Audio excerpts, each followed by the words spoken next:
Perek Chav Beis Pasuk Gimel very quickly, because there's a principle that emerges from this. Please close that door. What page did you say? 22 Pasuk 3, page 1048. Yeah. Okay. So then we're going to go on from here, but this is we're going to go. Then we're going to skip ahead. But I want to do this first. Okay. So here the Torah says, please close the door over there.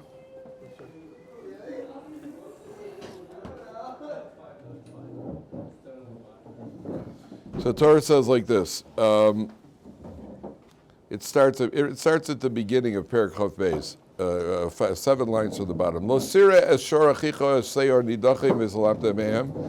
You shouldn't see his ox or his sheep wandering lost and then ignore them. Hashev teshivem la'achicha. You have to give it back. This begins the section of returning lost objects. Page 1048 for anybody who came late. This begins the section of lost objects. And you have a Torah command to return lost objects. Now, what do you call it? There's a Torah command to return lost objects. There are a lot of halachas about when you have to return it, how long you have to announce it, the guy has to show. So I'm not going into the technical halachas. The point is that the idea that just because you found something, you get to keep it. Finders, keepers, losers, weepers, right? It does not exist in Torah. If you find something, and again, there are a lot of halachas, but at the end of the day, there is a basic obligation. You got to return lost objects. You can't just keep it. There are certain times when you could keep it. If you find money is the easiest thing to keep, because money is considered not to have a siman. There's no identifying feature on money, and even if you write your name on it, if you write your name on the money, well, who says you haven't spent it? The fact that you find a $100 bill with my name on it doesn't mean it's mine. Chances are that I spent it. But the what do you call it? Therefore, the other things that if you find a briefcase or if you find a basketball and it does have my name on it, chances are that I lost it, not that I sold it to somebody. So these are all, there are many halachas. Now, here there's a medrash, and the medrash says that there was a queen, and this queen lost a bracelet or a necklace, I don't remember what it was, some precious piece of jewelry. And she made an announcement. If anybody finds the jewelry and returns it within 30 days, then they will be handsomely rewarded. If they return it after 30 days, then they're going to be executed. So there was one of the Amoraim, his name was Rabbi Shmuel ben Susrati. I think it was a Tana. Shmuel ben Susrati. He found the bracelet, and he returned it on day 31. So the queen said to him, I guess you must not have heard the announcement. He said, no, I heard the announcement. I guess you found it after 30 days. No, I found it before 30 days. I guess you didn't understand the severity of no, I understood the severity. So then why did you wait to return it on day 31? He says, because if I were to return it sooner, then you would think I'm returning it because I'm intimidated by you. I want you to know that I'm returning because the Torah says you got to return it. He said, you have wonderful Torah, and she rewarded him, and he lived happily ever after. Okay, that's what the Medrash says. Now, what the essential idea that comes out of it is, and this extends to other mitzvahs too. We're not doing the mitzvah because we feel it's the right thing to do. We do the mitzvah because the Torah says to do it. If you give tzedakah because some guy is bedraggled and down and out, you're not giving that tzedakah because you feel compassion. You give the tzedakah, the Torah says you have to give tzedakah. Now, there is this balance where you do have to feel we're human beings. And you should feel a sense of compassion for a poor man, and you should feel a sense of obligation when you see somebody spills water on the stairs, as I saw this morning. Somebody spilled water on the stairs and didn't bother to wipe it up. So I wiped it up. So I wiped it up because I don't want somebody to fall and break their spine on the stairs. But what I should really be doing, my thought is, first, before anything, I have a Torah obligation to wipe it up because you got to remove stumbling blocks. But within that, there is a room for human compassion. But you're returning the lost object not because, this guy, I feel bad for this guy. You're returning the lost object because the Torah says you have to return a lost object. You're honoring your parents not because you feel, oh, I owe them a debt. That's the underlying reason why the Torah commands it. But that's not what we do. We do it because the Torah says you have to honor your parents. And while you're at it, think about how much appreciation you have for them and that you really do have a debt of gratitude and so on and so forth. And that's what Shmuel ben Sisrati is telling her, that you have an obligation. I once blew it. I had such an opportunity to make a Kiddush Hashem and I blew it. I once went for a stomach x-ray. And I go home and I take a look. They were checking to see if I've got a stomach. I do. So I had to take a stomach x-ray. I think they were checking for an ulcer. Baruch Hashem, I didn't. So I take the stomach x-ray. And I think it was an X-ray or something, whatever, scan it, whatever it is. And I get those are back in the days when you actually get the thing. So I take it home, and I take a look on the thing, and it says something like Galit Mizrahi. They gave me they made a mistake and gave me some woman's wedding. It's a good thing it didn't show I was pregnant, but they gave me some woman's results. And so I'm looking at the thing. I said, okay, listen, I got the wrong one over here. I got to give it back to her. So I opened the phone book and I found her, and I looked through and found the name of the phone book. So I called up. I said, hi, I think I might have your X-rays. I said, where do you live? She says, well, actually, I'm a police officer, and she worked right here across the street from Ohr Somayach at the thing. I'm going back probably about 25 years ago, a long time ago. So I said, okay, I'll come down tomorrow. So I walk into the police department, and she's standing there with some guy who's got a couple of falafels on his shoulders, some high-ranking official. And I said, well, here I could have tossed it in the garbage. I said, here, I think this is yours. And so this guy goes, wow, what a good citizen. And I blew it because at that moment I should have said, I'm not giving it back because I'm a good citizen. I'm giving it back because the Torah says I should give it back. And I blew it. I really wish I could have. I had that moment back, because the Torah says to do it, not because what do you call it? That was my second. There was another time in life that I regretted, but this wasn't a Kiddush Hashem. This was I was on the sleeve of a plane, flying out from Los Angeles to Chicago, and I'm walking on the sleeve, and I get a tap on the shoulder. The guy says, "Hi, I'm the pilot. Can I ask you a question?" So I was starstruck, and it was actually the pilot. And he says, are there Hasidic Jews outside of New York also? So I said to him, well, there are Hasidic Jews outside of New York. I'm not one of them because we do wear black hats, but we're not Hasidic. But yes, there are Hasidic Jews outside. He goes, oh, that's interesting. He goes, I didn't offend you, did I? I said, oh, no. I wish I had that moment back. I should have said, yeah, I'm deeply hurt, deeply offended, and if you put me in first class, I'll think about not suing you for that. That's what I really should have said. And, no, instead I sat with the cattle back, and so those are two moments I would like to take back if I could do the whole thing over. So this is an underlying principle of the Torah. Now turn all the way to Pasuk Chav Gimel, Perek Chav Gimel. Take a look at Perek Chav Gimel Pasuk Yud Tes. Okay, now we have a series of mitzvahs that I want to do. 23:19, and here the Torah says like this: Lo siya kedesha mi benos Yisrael, a Jewish girl. 1056, about 9 lines from the top. Lo siya kedesha mi benos Yisrael. How does the Art Scroll translate it? A promiscuous woman. A Jewish girl who's not committing adultery because she's not a married woman, but she should not make herself available for other people, for men. Just set herself free. Now she's not even considered a harlot because a harlot charges, right? So the Torah is saying a Jewish girl should not go to college. V'lo yeh kadesh mi b'nei Yisrael. No Jewish man should also be designated for immorality. Now, if you stop and think about it, let's go back to the story of Lot for a second. The story about Lot in Sodom. So when in Sodom, what happened? The angels came to Lot, and this people of Sodom surrounded the house, and they said, send them out. They wanted to sodomize them. And what did Lot do? Lot said, here, I have 2 daughters. Take my daughters and do whatever you want to them. But Jesus leaves these 2 guests. They're my guests. Leave them alone. That's what the Torah says, the Pasuk in the Torah. I'm not making anything up. I want to ask you a question. Could you imagine a father anywhere in the world doing that with his daughter? Here, guys, take my daughter. A father would fight to the death, even knowing they'll kill him and eventually he'll still do everything isn't that true? Isn't that true? Just take my daughter, do whatever you want with her. And you wonder, like, my goodness, what kind of person is that?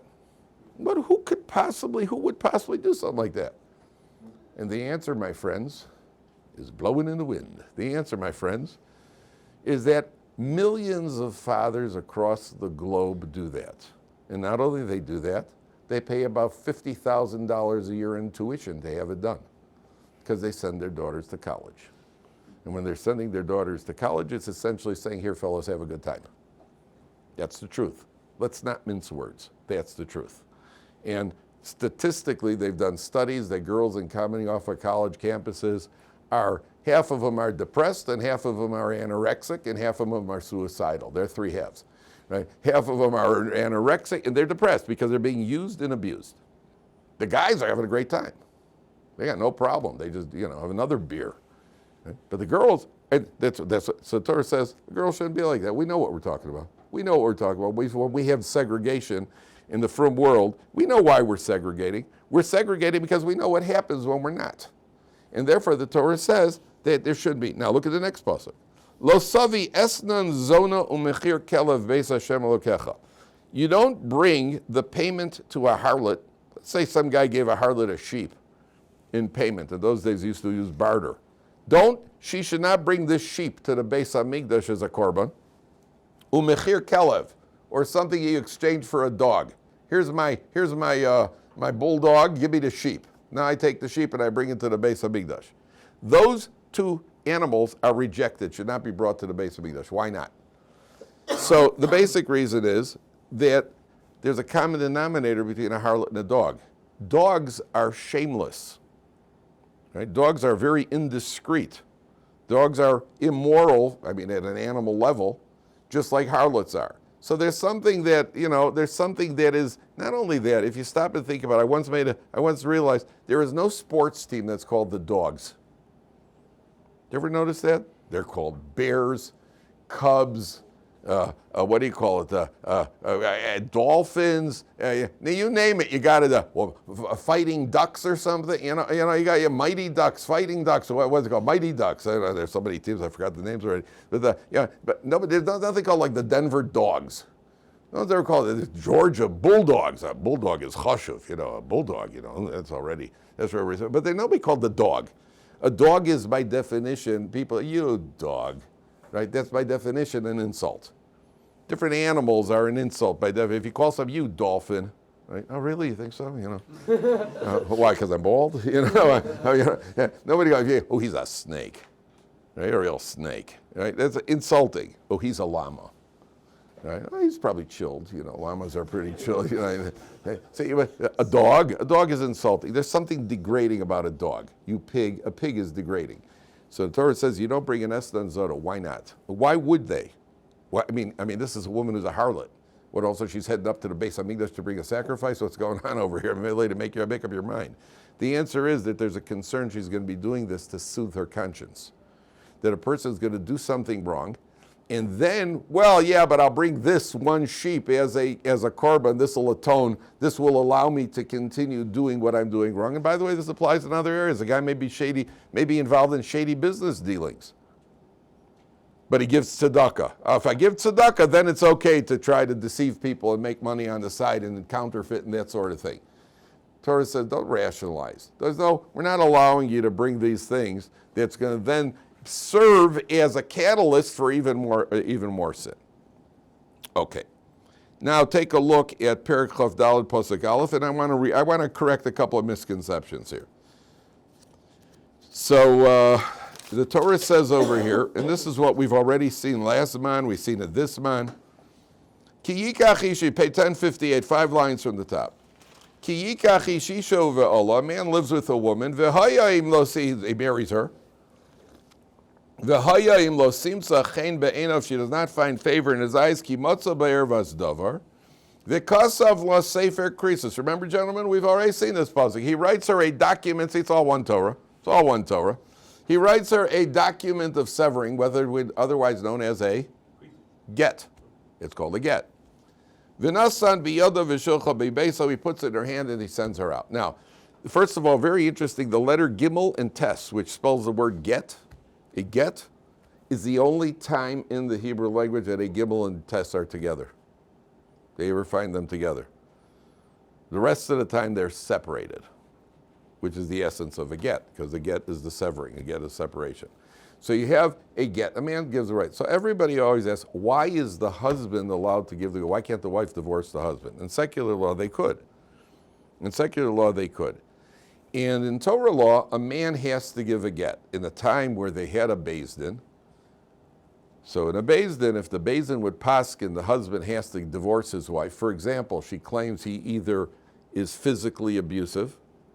Nowadays, everything is called abuse. The minute you yell at your wife, you go, oh, he's abusive. Not abuse, that's marriage.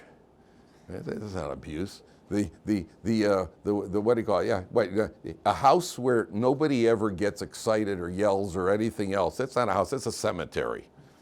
There is no home there's never been a home in history that somebody hasn't gotten upset. So obviously, if you do yell, you shouldn't. You shouldn't yell. Yelling's not. You grow out of that eventually. You stop yelling. What are you yelling for? But you have arguments. You have disputes. You have disagreements. You always have to make sure when you're married, stick to the issue. Don't get personal. Don't get personal about it. Just stick to the issue. You can say, you don't bake well. Right? The cake isn't good. The cake never comes out good. Don't say, you're careless and irresponsible. Don't start getting personal about it. Talk about the issue, whatever the issue is. You're overspending on the credit card. Not that you're careless and reckless with money. That sort of thing. You've crossed the line. There's no reason for that. You have to deal. Sometimes you have to deal with issues, and issues could turn unpleasant because you feel one way and she feels another way. That's life. And it happens with your partners in business, and it happens with your roommate in yeshiva, and it happens with people in college. It happens all the time. That's part of life. Part of life is there are unpleasant encounters. But an unpleasant encounter it turns really unpleasant when you get personal about it instead of sticking to the issues. Your roommate throws his stuff all over the floor, and you want him to not do it. You say, could you please not mess up the floor? You don't say, you are an incorrigible slob. You've just turned it personal. You understand the difference? So here, the Torah says, in the time of, a woman says, my husband is he hits me, automatic grounds for divorce. He doesn't support the family. So then one of two things will happen, either divorce, and he has to remember, he has to pay off her ksuba, he has to pay off the marriage document, or Beis Din will actually use corporal punishment in order to get him to support the family. Or he's mentally incompetent. There are different reasons why a Beis Din will pass. In the old days, Beis Din could force him to give a get. Nowadays, they can't force him to give it a get. That's why you run into this problem of the recalcitrant husbands who won't give their wife a get. Be that as it may. The question is, why can the husband divorce the wife? Why is it all up to him? And she doesn't have any real say in the divorce. Not only that, at the time of by Torah law, a man can divorce his wife against her will. Why? Again, when you divorce, you still have to pay out the ksuba. The reason there's a ksuba is to stop people from just wantonly divorcing people. There's a case in the Gemara where a man wanted, Gemara in the Dharm says, a man wanted to divorce his wife, and it would have been 400 zuz to divorce her, which was a large sum of money. And he went to Rabbi Akiva, and he was begging Rabbi. He said, listen, that's all I got. Rabbi Akiva says, even if you sell the hair on your head, you're going to have to pay off her ksuba. And he didn't divorce her because they couldn't afford it. Couldn't afford to divorce her. So that's what the built-in protection for the wife. You want to divorce her, but then you're going to have to pay. She has to live also. And that's why there's a ksuba. Okay. But why only the husband could divorce her? The answer is a very logical. It has nothing to do with feminism. It has nothing to do with Judaism being chauvinistic. We're not chauvinistic. There is many statements that you could interpret, which people mistakenly interpret as if we're putting women down, which we never do, ever. And there are many statements which as many as you misinterpret as putting them down. I could show you statements that show you that they're what we think of them. It was the merit of the righteous women that we got out of Egypt. How do you like that? Women have a greater intuition than men. How do you like that? And it's men saying that. How do you like that? Women have a better insight into people than men. How do you like that? That's nothing putting down, nothing degrading there, is there? Not even a man can't even imagine it being degrading. So why does the man divorce? The answer is, what happens under a chuppah? What goes on under a chuppah? You put a ring on her finger. Oh, hareyat mikudeshes li. And what you're doing, for lack of a better word, for lack of a better term, you are taking, she is, again, for lack of a better term, she's transferring ownership of herself to you in exchange for the value. The ring is symbolic. It doesn't have to be a ring. It has to be the value of a pruta. Symbolically, what she's doing is selling herself. She is symbolically transferring ownership of herself to you, which is why you have the responsibility to support her. She doesn't have to support you. A woman could quit her job anytime she wants. A man can't quit his job. You got to go support your wife. A woman can't quit. She could quit her job. She doesn't have to work. She has zero obligation to support you whatsoever, unless it was contracted or was a precondition in a marriage, which it very rarely is. So you've taken ownership of, well, if you buy a table, I'm only using an example. If you buy a table, how can you lose ownership? How can could you relinquish ownership of the table? Yeah, you can make the table hefker, or you could sell it, but only you can do that. Nobody else can do it because it belongs to you. She belongs to you. And therefore, you are the one who, when you want to dissolve the relationship, you have to release that which you've acquired. And the only way to release that which you've acquired is by means of a get. Okay, that's very basic. Okay, I want to go on. Take a look at Pasuk Daled. Now, what happened to this woman? She went out, v'yatsa v'haisa. Hey, look at that. What's v'yatsa v'haisa? Pasuk Bey, Pasuk Gimel. In Pasuk Bey it says v'yatsa v'beiso. She leaves his house. V'holcha v'haisa li'ish acher. There's v'yatsa v'haisa. How do you like that? How do you like that? That's how we learn Gerushin and Kedushin, right? Usneya ha'isha acharon. Then the second guy doesn't like her. I mean, it sounds like a real winner, this lady. V'kasav la sefer krisus, that he writes her a get. V'nasan biyada v'shilcha mibeso, and he sends her out. Oh, or ki yamusa isha acharon asher lekachal isha. Or let's say this guy died. So the Torah mentions two possibilities with the second husband, because it wants to get to a point. She married Reuven. Reuven divorced her. She went out and married Shimon. Then one of two things happened. Either Shimon divorced her or Shimon died. Then look at Pasuk Daled. Lo yuchal ba'ala harishon asher shulcha lashuv lakachta lios elisha. The first husband can no longer remarry her. Acharei asher hu tama'a.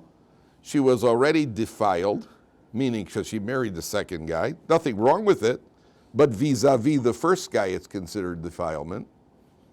Ki to'eva hi liftei Hashem, it is an abomination. V'lo sachati esatz asher Hashem lokecha nosei lecha l'achal. You should not corrupt the land which Hashem gives you. Now, gentlemen, I'm going to ask you a provocative question. You have this woman, she married Reuven. She leaves Reuven, he divorces her, she marries Shimon. Shimon either divorces her or dies. The halacha is she can't go back to Reuven now. Let's say the same woman was divorced by Reuven, and then she had an immoral relationship with Shimon. They never got married. Then the halach is she could go back to Reuven and he could remarry her. Because of the immoral relationship? If there was an immoral relationship, it doesn't stop her from going back to the first husband. Again, not while they were married. If there's an immoral relationship, that's called adultery. Right. If while she was married to Reuven she committed adultery, then they have to get divorced. He's going to never marry her. But Reuven divorced her. Then she just had an affair, she just had an immoral relationship with Shimon, and then she goes back to Reuven. That's perfect. Never married Shimon. That's perfectly acceptable. Yet, if she married Shimon legally, and that marriage ended legally, then she can't go back to Reuven. Why not? Kind of like marital adultery? Or male? What's worse, immorality or I mean, she was immoral. She's penalized. Because she did it properly? Because she married Shimon, so she should be penalized? It's like a heter. What do you say, Shai? I was going to say something related to the Kesubim, where it's like she married the first man, and then when she gets divorced, he's no longer, like whatever, he pays off the rest, he's no longer obligated. She marries the new man, you can't just go back to the first man. No, he divorces her or dies. Remember, the new man either The divorced. new man dies, but the first man, there was still two whole processes in contract. So what? And therefore what? So why can you go? You can go back and make the same contract with the same person after Why you marry not? the second person. Why not? Why not? That's what the Torah says like you. The Torah says you can't. The question is why not? To avoid like wife swap. Exactly. In other words, what you could have over here becomes legitimized wife swapping. You get married, get divorced, for a couple of weeks, then get divorced again and come back, and then you could have a societal wife swapping situation. The other way, what's going to happen? She's going to get divorced from Reuven. What do you worry about? There's going to be immorality with Shimon. How many frum women are going to be immoral to begin with? That's not something we got to be concerned about. But once you put a kosher label on it, well, everything's, well, listen, we're not doing anything wrong. Technically, we're not doing anything wrong. That the Torah says. You're right. You're not doing anything wrong. Now I'm telling you are. And we're not going to allow it because it could create justified immorality. It could easily, there was a case like that with the New York Yankees. I don't know if any of you remember this. No, you don't remember it because you weren't born, so it'd be difficult to remember it. But the, Mike Kikich and Fritz Peterson were teammates on the New York Yankees back in the 70s. Fritz Peterson and Mike Kikich. And what happened was they were teammates. And Mrs. Peterson started getting rides home from the ballpark with Mr. Kikich. And Mrs. Kikich started getting rides home with Mr. Peterson. And eventually they traded families. They just traded families. They swapped. And it was a big news in New York. It was called the big wife swap. The big trade. That was a baseball trade. Fritz Peterson and Mike Kikich. The end of the story was that because Fritz Peterson and Mrs. Kikich stayed married. They stayed married to what do you call it? And Mike Kikich, and they got divorced afterwards. But Fritz Peterson and Mrs. Kikich, that was called the famous wife swap. They got booed in Yankee Stadium. Even nobody, there's a limit to it. It wasn't that, there are bad trades in history. Sometimes teams make bad trades, and that was considered a bad trade. So you could easily get to a situation of wife swapping, and therefore the Torah prohibits it. Okay, now I want to get to the one that's possibly the most bizarre, not bizarre, also difficult to understand. But we're going to go something very deep now. Okay, take a look at Perek Chaf Hei, Pasuk Zayin, 25:7. This is on page. I told you they're just countless. There's one mitzvah after another over here. Okay. So the Torah says like this. It's the bottom of 1062. Bottom of 1062. Ki yeshu achim yachdav. Are two brothers. Umeis achad mehem, one of the brothers dies. Bottom line, 1062. Reuven and Shimon. Reuven dies. Uben ein lo, he does not have a son. Reuven dies, childless. Lo sia eshes habeis hachutza liish zar, the widow should not marry somebody outside. Tapas 1064. Yevama yavo aleo lekachalo liisha v'ibma. The brother-in-law should marry her. This is the famous process called yibum. That means that they already knew, and the Ramban talks about this in Sefer Bereshis, there was some sort of secret that they knew, that when a man dies childless, the best thing for his soul is that a relative should marry the widow. That's only if he dies childless. If a man dies with children, then his wife is forbidden to his brother. Absolutely forbidden. If they get married, any subsequent children are mamzerim. But if they die childless, then the preferred step is for the brother, one of the brothers, to marry the widow. That's called yibum. Why? Because they understood and they knew that when they produce a child, the child will have the soul, or part of the soul, something from the deceased brother will be in that child. Let's see the psukim, and then we'll come back. V'hoya bechor asher teled, the firstborn that she gives birth, yakum al shem achiv hames. He will, now it translates as, he translates succeed to the name of the dead brother. It does not literally mean they have to name him, give him the name of the dead brother. But Shem, the name, is the two middle letters of the Hebrew word neshama. Nun shin mem he. The Shem, the neshama, the essence of the soul of the deceased brother is going to go into this, into the deceased, into the firstborn son. V'lo yimachesh shmo miYisrael, and his name will not be erased. What if the brother decides he doesn't want to marry her?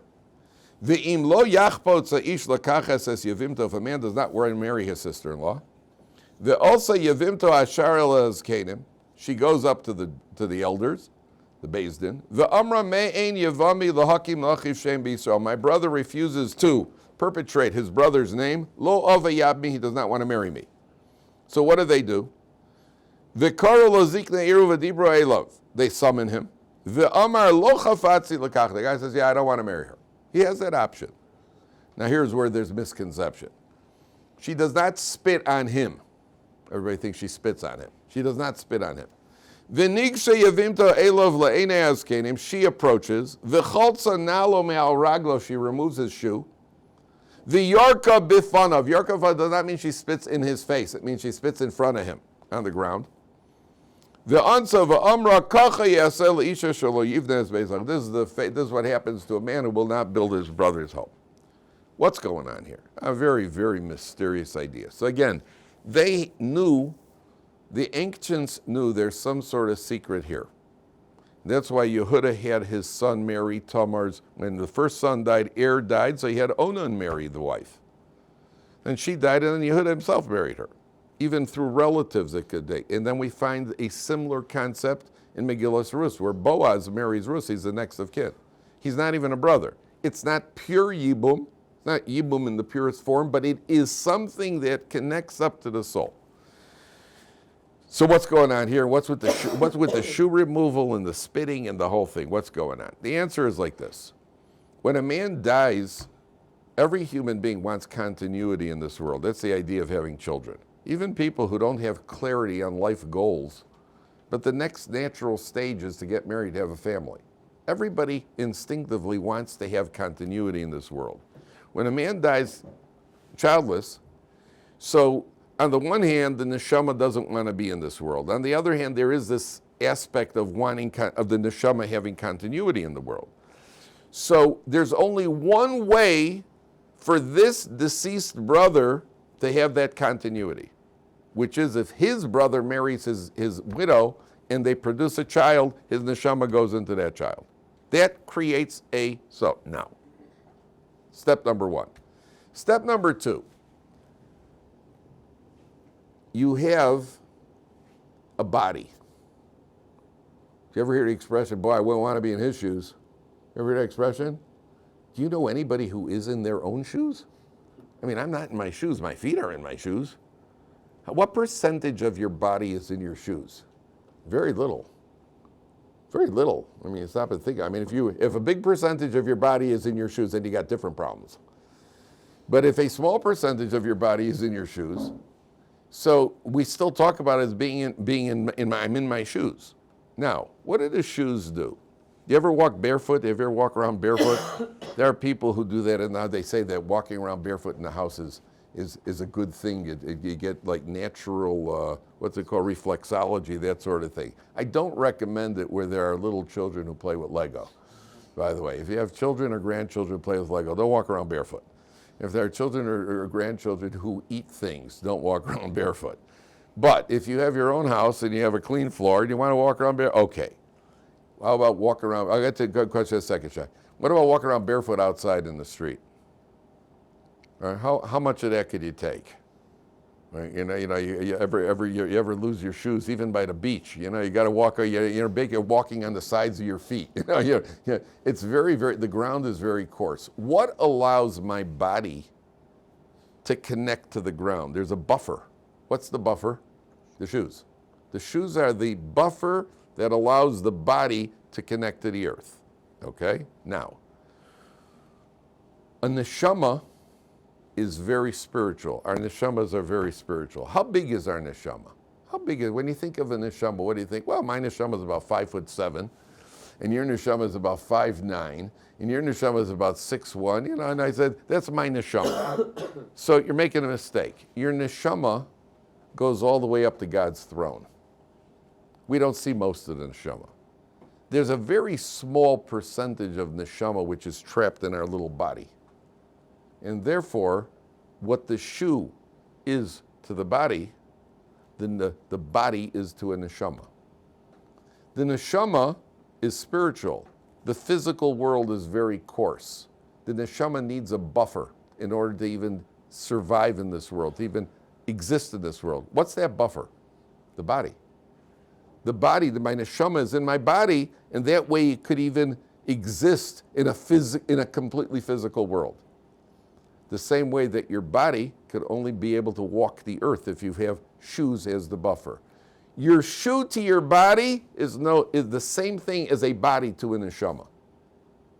Now, what happens to this guy, this brother-in-law? He doesn't want to provide a body that his brother's neshama could go into. Therefore, symbolically, what does she do when he refuses? She removes the shoe from his foot.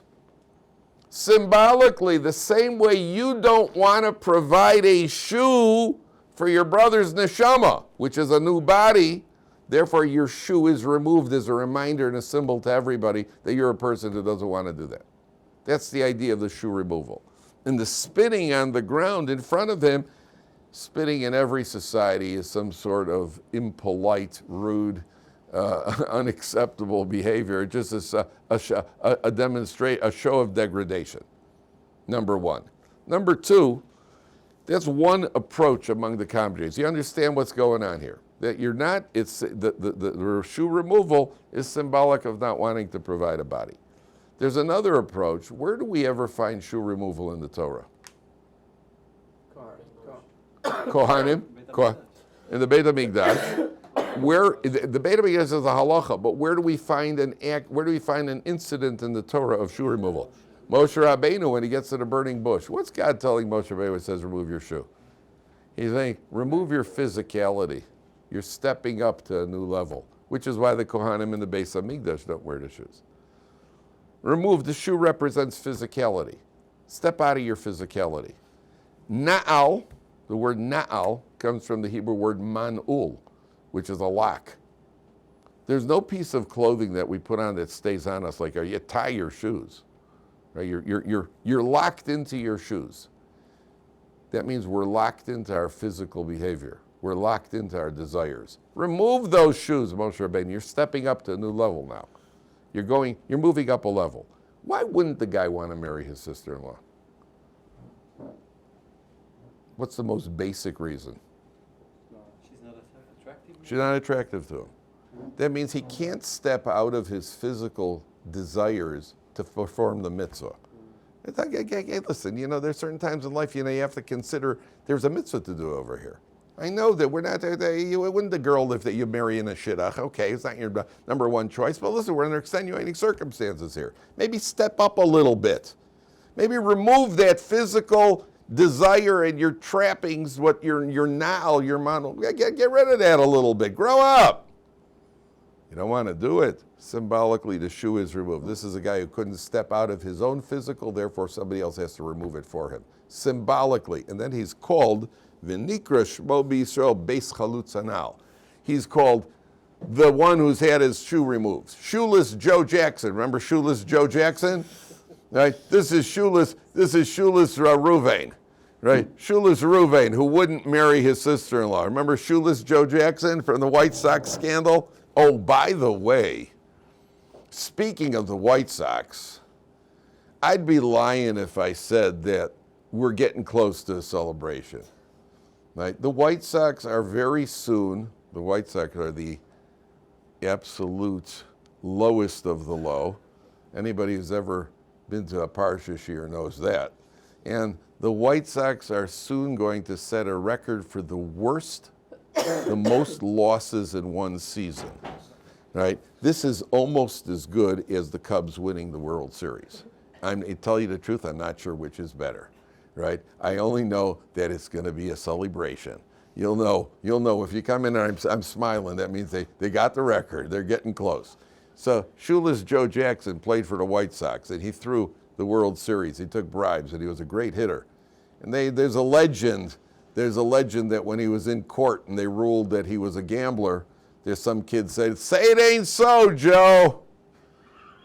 You never heard that expression? Say it ain't so, Joe. That was a famous. So they call him Shoeless Joe Jackson. Okay, this guy's called Beis Chalitzah now. He's the shoeless one, the one who's had his shoe removed. Why? Because he himself couldn't remove his shoe on his own, symbolically that he couldn't step out of his physical trappings to marry the sister, therefore she removes the shoe. Yeah? What if he knows he's going to hit her, it's going to violate the offer? Oh, excellent question. The answer to that is that's why if you look back, look how precise the Torah is. If you take a look, the Torah says, he's asking a very important question. You say, what if the guy knows he's going to marry her, he's going to hate her? So look at again their first pasuk at the top of the page. Yevama, top line on 1064. Yevama yavo aleha, he should live with her. Ulekacha lo leisha, should take her as a wife v'yibma. It sounds repetitious. You should take her as a wife and live with her. Well, obviously, if you take her as a wife, you're going to live with her. So one of the Mepharshim says, if that's your projection, that you're not going to say, you know what? Do the mitzvah of Yibum. If you can't handle anymore, then divorce her after that. But first do the mitzvah of Yibum. One time. Just live with her once. If not, if you think you can handle it, so then live with her as a husband and wife for good. But in case you're worried about that, so just get out of your physical trappings, live with her once, and fulfill the mitzvah. Once you fulfill the mitzvah, then you're ready to, Okay. All right, guys.